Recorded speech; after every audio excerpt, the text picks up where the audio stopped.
What's good, y'all? You already know what day it is. It's Sue Me Sunday. And today I just wanted to give y'all some game on investing and on different aspects as far as stocks, real estate investing. I do art and I also do like collectibles and stuff like that. So I'll give y'all a foundation. It's probably mainly gonna be about stocks, but I also give y'all some information on those other lanes. And if y'all want more information on those, I can make whole videos about those, or just let me know what I can help y'all with as far as advice and investing and stuff. Cause I just want to help y'all at this point. Cause everyone we not taught this in school. They're not gonna teach this in school. So I want to try to help y'all get started and build some, create wealth for yourself. I want to see everyone have generational wealth for their kids, have something to pass down to their families, to their kids. Like, here's a house that my parents gave me. Here's $100,000 worth of assets my parents gave me. $1 million worth of assets my parents gave me. $10 million worth of assets. That's my goal. Is like, here's like $10 million of assets that my father gave me from working hard, learning to invest, and doing what he could to give me more opportunities, to give his family more opportunities, and his kids and his grandkids and great grandkids. Just building that generational wealth. I want to start that with my family. And funny story. One time I was listening to Big Bang, the Big Sean song, the YG song with Big Sean, and he was saying, "I'm my first family's generation. I'm the first family." I can't. It was I'm the first generation's first family millionaire or something like that. I can't remember the exact bar, but it was something like that. And then I was like, yeah, that's what I'm trying to do. And then my mom was like, well, you could be like our first thousandaire. I'm like, nah, I don't want to do that. I want to be a millionaire. And so I think that was like the turning point in my life. Was like, now what am I going to do to become a millionaire? Because I don't like this thousandaire thing that didn't sit well with me. So I was like, what can I do to become a millionaire? And ever since then, I've been on the grind and got the vision. Like, all right, so how do we become millionaires here? You know what I mean? And so I'm gonna give y'all some game. Give y'all some game. But another thing is just because you are a millionaire per se, a lot of times that's the thing people get wrong. It's like, you may be a millionaire because you have $1 million worth of assets. You don't have $1 million cash on you. Like, oh yeah, I have $1 million to spend on stuff. No, you have $1 million in assets from investing in stuff. Maybe your real estate property. And like, that's when they do net worth for people. It's based on everything they own, like all of they cars, they house, like everything they own. That's how they build their net worth. It's not just based on how much cash you got in your bank account. So keep that in mind too. You could have $0 in your bank account and have $1 million net worth. So that's something they ain't gonna teach you either. But I'll break it down. So for like investing in stocks, you want to open up a brokerage account, and you can either do that on the app or you can do it on a website. Most people, I would say the easiest one to do is Robinhood. And I got Robinhood and Webull posted in my bio and in my link tree. So if y'all want to get started, y'all can go there, click on the link. Y'all get a free stock for signing up. So with Robinhood, you get a free stock for signing up, and Webull, you sign up and deposit $100, you get a free stock. I personally like Webull better because they give, it's just a better system as far as using.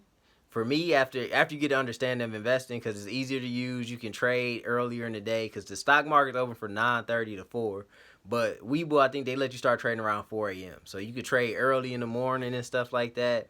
They give better stocks, free stocks, and it's just easier for more in-depth investing. But for surface level, if you just want to kind of put some money in, and it ain't really you're not trying to go to indefinite investing, then Robinhood is probably better for you. Their stocks is alright, the free ones, but either way, it's a lot easier to use. The usability is a lot easier for someone who's not in depth in investing and not trying to be in depth. And so once you create an account, the most important thing you want to do is set up an auto deposit. I would recommend setting up auto deposit for like once a month or every other week or bi-weekly. So you decide how you want to set it up, and that's the hardest part, is getting started, because that was hard for me too. Like, my biggest regret is not like starting in high school and investing and stuff like that. When I turned 18, I waited till I was about 24, 25. I've only been investing like 3, 4 years now, So it's been, I should have invested a long time ago. I should have started investing. And so that's my biggest regret, is not doing it sooner.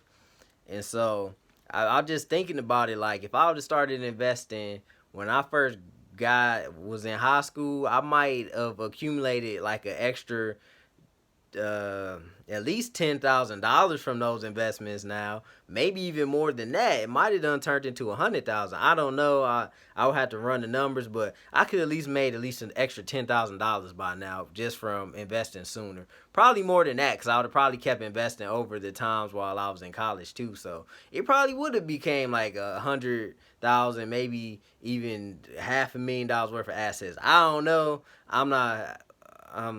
But I don't even want to think about it because it's gonna make me upset. But my thing is, now I want y'all to get started now so y'all don't have those regrets. Like, I'll tell y'all a quick story. So when I first started investing, I bought a couple shares of Square and a couple shares of DocuSign. It was both like $40 each. And I'm like, I don't really understand this investing thing like that. I just know, rich people. I know rich people invest. I know Warren Buffett's like the richest man in the world, and I know he invests heavy. So it's got to be something to this investing. And I'm gonna just invest in some companies I think got potential. And then but I was like, I don't want to put a lot of money because I don't know what I'm doing. And so I was like, I'm only gonna buy like a couple shares. So I think I bought like 4 or 5 shares of Square, 4 or 5 shares of DocuSign, and I bought some other companies, And they say about companies you're familiar with too. So I think I bought like a couple shares of like Hennessy and some shares of other little companies that I was familiar with, like Netflix and Google. And I actually bought like a share of Tesla back then too. And I'll give y'all the Tesla story. That's the best story. So all that being said, I bought Square and DocuSign for like $40 each. If you check them on the market now, they both worth around $200+ now on the market. So I think Square's worth like $250 now. So if you did the math on that, I put in $40. It's worth let's say $240 now. So I made a $200 profit per share I bought. So if I bought 5 shares, I've made $1,000 profit on my return from what I did a few years ago. And mind you, that's only because I didn't know what I was doing, so I only bought 4 shares. So now imagine if I would have bought 40 shares back then, I would have made $10,000. Or if I would have bought 100 shares back then, I would have made $100,000. You know what I'm saying?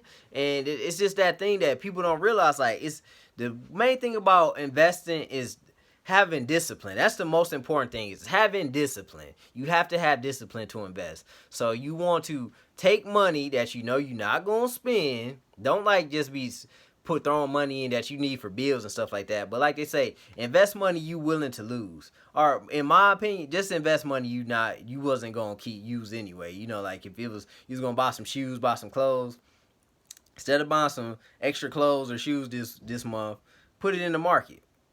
And then you can use your profits to buy the shoes and clothes, stuff like that. So just, extra money you was gonna waste, or if you eat out all the time, or if you drink like Starbucks every day or something, don't stop drinking Starbucks, and use that $5 that you was gonna use each day and invest that. Something like that, something simple like that. Just stuff that that you do every day that wastes money. If you drink a lot, or if you smoke, or whatever you do, like cut back on that and use some of that money to invest. And where I was going with this was, that's the hardest part, because if you start, you're going to see your returns and stuff. I even taught my mom how to invest, and I think she's been investing for like a year now. She just made like a 20 or 30% return on her investment so far. And so now she understands. And so if you ask her, she's like, yeah, you should invest, because she didn't know anything about investing. And now she'll tell anybody if they ask her about investing, she'll go, I'm like, yeah, you need to invest, learn to invest. And she even knows to come. Like, I think I told her about Apple. She bought like a half a share of Tesla, stuff like that. So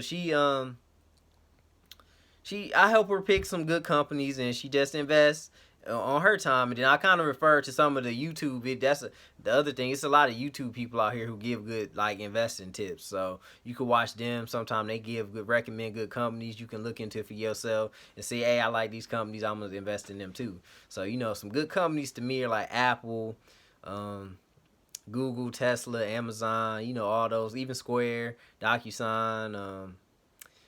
It's a lot of good companies. You just have to do your own research. And the one thing to do, if you don't know if a company is good or not, the best thing to do is click on the company you're looking at and look at their 5-year window, like their 5 years, because it should say like a day, a month, a week, and the year, then 5 years. So look at their 5-year trend and see if the graph is going up the whole time, then that means a good company. So, but if it's like been going down or if it's been up and down, then you don't know if that company's stable or how good the company is. But if you consistently see it going up over like the past 5 years, then you know it's probably a good company to invest in, and you can see how much returns it made. So if it says it's been up 100% in the past 5 years, that means it's probably went up about 20% per year over the past 5 years, because you just divide it by the number of years and the percentage. So if you up 100% over 5 years, you 20% a year. If you up 50% over 5 years, then you up 10% a year. Stuff like that. But just looking at that long-term effects, and that's how you get started with investing. If you need me to get more in depth, I'll get more in depth information. But I just wanted to touch on the other topics too. But like I said, the main thing getting started is just putting money in. So as far as art, I had an advantage because I got to go to New York a lot for work. So I went to art galleries and talked to people, and they gave me tips on. They taught me about certain artists and their work, and how the value of their art been going up and stuff. I personally firsthand got to learn about certain artists and stuff like that. But you can always look on, like, it's called Artsy on there. You can look at different artists. You can look up different artists on stuff, and you can just kind of see how the value their stuff going based on, like, say, like Masterworks. Masterworks is a website I use to buy art on, or buy shares of art, because you can buy shares kind of like stocks, where you buy shares of the art, and then you own part of that art, and then when they sell it, they'll give you the profits. And it's another app called Otis that does a similar thing with art. They also do it with collectibles, and you can basically buy shares of that collectible or art, and then you can either sell it, or when they get the profits, they'll sell it and give you the residuals, or give you the money you made, the profits you made off of it. So those are some ways as far as art. Just kind of art is tricky. You just gotta kind of do your research on art, and it's so broad and so subjective. You kind of gotta basically find artists you like and just do research on the artists you like. Like me personally, I like an artist called Kaz, and another one, Alec Monopoly. I don't have his art yet, but that's my next goal, is to get some of his art. And then even like a Basquiat or Andy Warhol, all them artists, like any artist you can get your hands on to invest in, man, put a little bit of money in them, because they stuff gonna go up. I mean, because at the same time, with all due respect, they can't make no more art, so it's gonna go up because they can't make anything else. It's like when something's good, when you can't get any more or something, the value goes up. And other things real estate investing. As far as real estate investing, I use an app called Fundrise, and basically I put money in, and you can pick how you want to invest. You can invest and get high dividends, where I think they usually try to give you like between 8 to 12% dividends, like quarterly on your investment. Or you can do the way I do high return properties, where I get smaller dividends, but the value of the property is going up a lot at a higher rate. So that's how I do it for Fundrise, and stuff like that. And then there's other ones, like, and it's also Reits. I don't have those yet, but you can invest in those, which is for real estate investing, and you can use those. They give dividends also. I think they usually give between 4 to 10% on your dividends, so you can look into Reits. And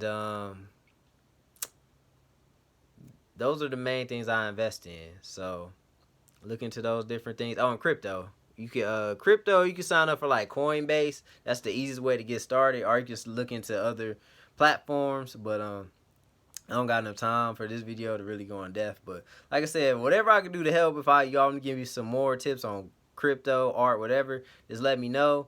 But I just wanted to get y'all started, because I want y'all to start investing, because I want to see y'all create wealth. And so, like I said, if nobody else rooting for you, I'm rooting for you, man. I want to see all y'all become millionaires. Be great.